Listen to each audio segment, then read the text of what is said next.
ಏನು ವಿಧಾನ ಯಾರು ವಿರೋಧ ಯಾವತ್ತೂ ನಮ್ಮ ದೇಶ ಭಾರತದ ಸಾರ್ವಭೌಮತೆಗೆ ಯಾರು ಧಕ್ಕೆ ಉಂಟು ಮಾಡ್ತಾರೋ ಯಾರನ್ನೂ ಬಿಡೋಂತಹ ಪ್ರಶ್ನೆನೇ ಇಲ್ಲ.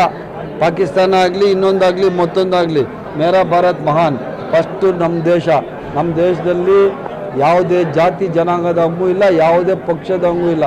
ನಾವೆಲ್ಲರೂ ಒಂದಾಗಿ ಪಾಕಿಸ್ತಾನ ಅಂಥದ್ದು ನಮ್ಮ ದೇಶಕ್ಕೆ ಲೆಕ್ಕನೇ ಇಲ್ಲ ರೀ. ಪಾಕಿಸ್ತಾನ ಅನ್ನೋದು ಅವರಿಗೆ ಸರಿಯಾಗಿ ಓಡಾಡಲಿಕ್ಕೆ ವ್ಯವಸ್ಥೆ ಇಲ್ಲ, ತಿನ್ನೋಕ್ಕೆ ಸರಿಯಾಗಿ ಊಟ ಇಲ್ಲ. ನಮ್ಮ ದೇಶದಲ್ಲಿರುವಂತಹ ಮುಸಲ್ಮಾನ್ ಬಾಂಧವರು ಸಹ ನಮ್ಮನ್ನೇ ಎಲ್ಲ ಸಪೋರ್ಟ್ ಮಾಡಿ, ಈಗ ಮೊನ್ನೆ ಮಿಲಿಟ್ರಿ ಆಫೀಸರ್ ಒಬ್ಬರು ಮಾತಾಡಿದ್ರಲ್ಲ ಕುರೇಶಿ, ಮುಸ್ಲಿಂ ಸಮುದಾಯಕ್ಕೆ ಸೇರಿದ್ರು ದೇಶಭಕ್ತಿ ಅನ್ನೋದು ಫಸ್ಟು ನಮ್ಮ ದೇಶ, ಆಮೇಲೆ ಜಾತಿ ಜನಾಂಗ. ಅದರಿಂದ ಇಡೀ ಭಾರತ ದೇಶ ಅನ್ನೋದು ಎಲ್ಲ ಜಾತಿ ಜನಾಂಗಗಳ ಜೊತೆ ಇರೋದು. ಹಿಂದೂ ಮುಸ್ಲಿಂ ಕ್ರಿಶ್ಚಿಯನ್ರು ನಾವೆಲ್ಲ ನಮ್ಮ ದೇಶದ ಪರವಾಗಿ ನಿಂತ್ಕೊಂಡಿದ್ದೀವಿ, ಮುಂದಕ್ಕೂ ನಿಂತ್ಕೋತೀವಿ. ಯುದ್ಧ ಆಗಲಿ ಇನ್ನೊಂದಾಗಲಿ ಮತ್ತೊಂದಾಗಲಿ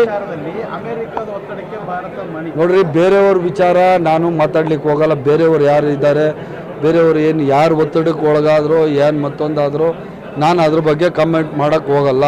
ನಮ್ಮ ದೇಶದ ಡಿಫೆನ್ಸ್ ವ್ಯವಸ್ಥೆ ಏನಿದೆ ಇಡೀ ಪ್ರಪಂಚದಲ್ಲಿ ಅತ್ಯಂತ ಬಲಯುತವಾಗಿದೆ. ಮುಂಚೆ ಇದ್ದಂಗಿಲ್ಲ. ನಾವು ಯಾವ ದೇಶದ ಮುಂದೆನೂ ಕೈಯೊಡ್ಡಿ ನಿಂತ್ಕೊಬೇಕಾದ ಪರಿಸ್ಥಿತಿ ಇಲ್ಲ. ನಮ್ಮ ದೇಶ ಸದೃಢವಾಗಿದೆ, ನಮ್ಮ ಮಿಲಿಟರಿ ಸಿಸ್ಟಮ್ ಸದೃಢವಾಗಿದೆ.